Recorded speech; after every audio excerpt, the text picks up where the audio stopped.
Hello friends, welcome to my YouTube channel dynamic GS by Balbir sir.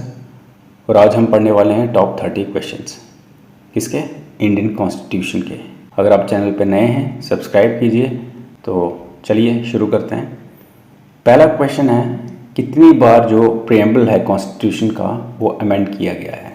तो यहाँ पे answer है इसका ओनली 1 टाइम। नेक्स्ट क्वेश्चन है, अंडर विच आर्टिकल, यानी कि किस आर्टिकल के अंडर राइट टू प्रॉपर्टी जो है उसको लीगल राइट बनाया गया है। मतलब पहले ये फंडामेंटल राइट था, अब ये लीगल राइट है। तो आर्टिकल 300A के अंडर। चलिए आगे। अब आगे वाला क्वेश्चन है, directive principle of state policy. तो डायरेक्टिव प्रिंसिपल मैंने शॉर्ट में लिखा है, ये किस कंट्री से इंडिया ने बारो किया था। Ireland, UK, south Africa, France. तो देखिए मैं बता देता हूँ, ये बारो हमने किया आयरलैंड से। चलिए आगे। आपको बताना है क्वेश्चन नंबर 4 में मेन ऑब्जेक्टिव फंडामेंटल राइट्स का, मतलब कि मेन मकसद क्या है इनका। ऑटोक्रेटिक स्टेट को एस्टेब्लिश करना, प्रोटेक्ट करना इंडिविजुअल को आर्बिट्रेरी स्टेट एक्शन से, एक इंडिविजुअल को दूसरे से मतलब कि प्रोटेक्ट करना या फिर सेटल करना डिस्प्यूट 2 स्टेट्स के बीच में। तो इसका आंसर है प्रोटेक्ट करना इंडिविजुअल को आर्बिट्रेरी स्टेट एक्शन से, कि स्टेट अपनी मर्जी से कुछ गलत नहीं कर सकती, इंडिविजुअल का इंटरेस्ट हार्म नहीं कर सकती, उसके फंडामेंटल राइट्स को वायलेट नहीं कर सकती। अगला क्वेश्चन है क्वेश्चन नंबर 5। आपको बताना है कौन सा पार्ट जो है कॉन्स्टिट्यूशन का उसमें फंडामेंटल राइट्स हैं। तो सिंपल सी बात है, पार्ट 3। राज्यसभा क्या है, टेम्परेरी बॉडी है, परमानेंट है, सब्जेक्ट टू डिसोल्यूशन है, या सभी है। तो देखिए टेम्परेरी तो है ही नहीं, ठीक है। तो यहाँ पे हम इसको परमानेंट बॉडी बोलेंगे, ठीक है।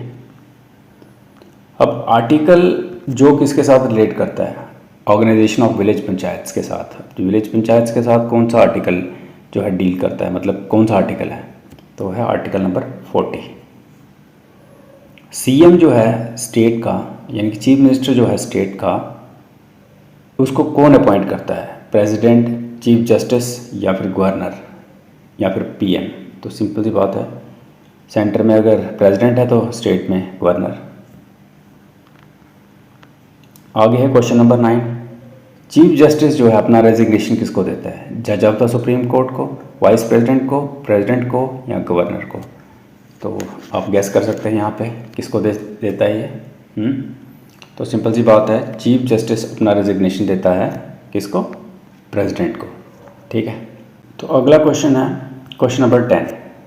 तो क्वेश्चन नंबर 10 क्या है, basic AIIMS and objectives constitution के कहाँ पे डिस्कस किए गए हैं। पार्ट 2 में, शेड्यूल 3 में, प्रीएम्बल में। तो देखिए बेसिक एम्स और ऑब्जेक्टिव्स जो हैं ये प्रीएम्बल में डिस्कस किए गए हैं। तो आगे चलते हैं क्वेश्चन नंबर 11 में है, कौन अपॉइंट करता है सुप्रीम कोर्ट के जजेस को। तो देखिए यहाँ पर प्रेसिडेंट ही हायर अथॉरिटी है, तो प्रेसिडेंट ही करता है, ठीक है। अगला क्वेश्चन है क्वेश्चन नंबर 16। कौन इनिशिएट करता है इम्पीचमेंट प्रोसेस सुप्रीम कोर्ट जज का। तो देखिए मोशन इम्पीच करने के लिए जज का इसको इंट्रोड्यूस किया जा सकता है, चाहे लोकसभा हो या चाहे राज्यसभा हो, दोनों में आप कर सकते हैं, ठीक है। तो C part is the right answer. अगला क्वेश्चन है क्वेश्चन नंबर 17। क्वेश्चन नंबर 17 है, रिम्यूनरेशन जो है एडवोकेट जनरल की स्टेट की कौन डिटरमाइन करता है। तो देखिए स्टेट में जो हायर अथॉरिटी है वो गवर्नर होता है, तो गवर्नर ही करता है। तो अगला क्वेश्चन है हमारे पास 18। आपको बताना है कि प्रेसिडेंट ऑफ इंडिया अगर किसी को पार्डन करता है तो ये किस आर्टिकल के अंडर आता है, 78, 74, 72 या नन ऑफ द अबव। देखिए यहाँ पर है आर्टिकल 72 इसके अंडर आता है। तो देखिए अगला क्वेश्चन है क्वेश्चन नंबर 19। आपको बताना है मैक्सिमम गैप जो है 2 सेशन जो होते हैं पार्लियामेंट के उनके बीच में कितना होना चाहिए, 3 महीने का, 8 महीने का, 6 महीने का, 2 महीने का। तो सही आंसर है सी, 6 महीने का। तो अगला क्वेश्चन है क्वेश्चन नंबर 20। आपको बताना है किस एक्ट ने प्रोवाइड किया वुमेन को राइट टू वोट। तो देखिए एक्ट जो है जिसने राइट टू वोट प्रोवाइड किया वुमेन को वो है गवर्नमेंट ऑफ इंडिया एक्ट 1990, ठीक है। Question number 21। आपको बताना tenure members of the Rajya Sabha का। तो देखिए टेन्योर 4-5 तो नहीं होता, लेकिन 6 साल होता है टेन्योर किसका, members of the Rajya Sabha. Ordinance making power जो है प्रेसिडेंट की किस आर्टिकल के अंडर आती है?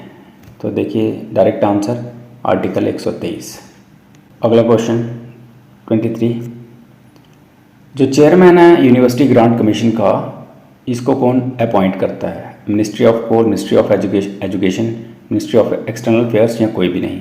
तो सही आंसर है ministry of education. Question number 24, controller और ऑडिटर जनरल जो है इंडिया का, ये स्टेचूटरी बॉडी है, एक्स्ट्रा कॉन्स्टिट्यूशनल बॉडी है, कॉन्स्टिट्यूशनल बॉडी है या एडवाइजरी बॉडी है? तो देखिए कॉन्स्टिट्यूशन में जो मेंशन किया है वो कॉन्स्टिट्यूशनल बॉडी ही होगी, तो C part. Question number 25, chairman जो है फाइनेंस कमीशन का, इसको कौन अपॉइंट करता है? Parliament, chief justice, president, vice president? तो यहाँ पे भी फाइनेंस कमीशन को प्रेसिडेंट ही अपॉइंट करता है। अगला क्वेश्चन है 26, आपको बताना है सुप्रीम कोर्ट ऑफ इंडिया जो है इसको इनॉग्रेट कब किया गया? 48 में, 50 में, 51, 52? तो सही आंसर है इसका 1950 में। अगला क्वेश्चन है क्वेश्चन नंबर 27, आपको बताना है फाइनेंशियल इमरजेंसी जो है अंडर कॉन्स्टिट्यूशन किस आर्टिकल के अंडर आती है? 370, 65, 60 और 356? तो यहाँ पे सिंपल आंसर है इसका 360। क्वेश्चन नंबर 28, कौन सी स्टेट जो है, अगर हम बात करें कि वो गोदावरी वाटर डिस्प्यूट ट्रिब्यूनल का पार्ट नहीं थी? महाराष्ट्र, कर्नाटक, राजस्थान, आंध्र प्रदेश? तो देखिए ऑड स्टेट आपको सामने दिखाई दे रही है, सी राजस्थान, तो ये नहीं थी। ठीक है। अगला क्वेश्चन है क्वेश्चन नंबर 29, आर्टिकल 35A जो है कॉन्स्टिट्यूशन का, ये किसके साथ डील करता है? Permanent resident of Bihar, Manipur, Kerala या J&K? तो देखिए ये डील करता है डी पार्ट के साथ, परमानेंट रेजिडेंट ऑफ J&K। तो लास्ट क्वेश्चन है 8th शेड्यूल के रिलेटेड इंडियन कॉन्स्टिट्यूशन के। आपको बताना है कि 8th शेड्यूल में है क्या?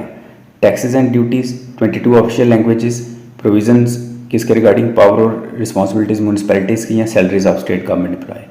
देखिए यहाँ पर B part is the right answer, 22 official languages.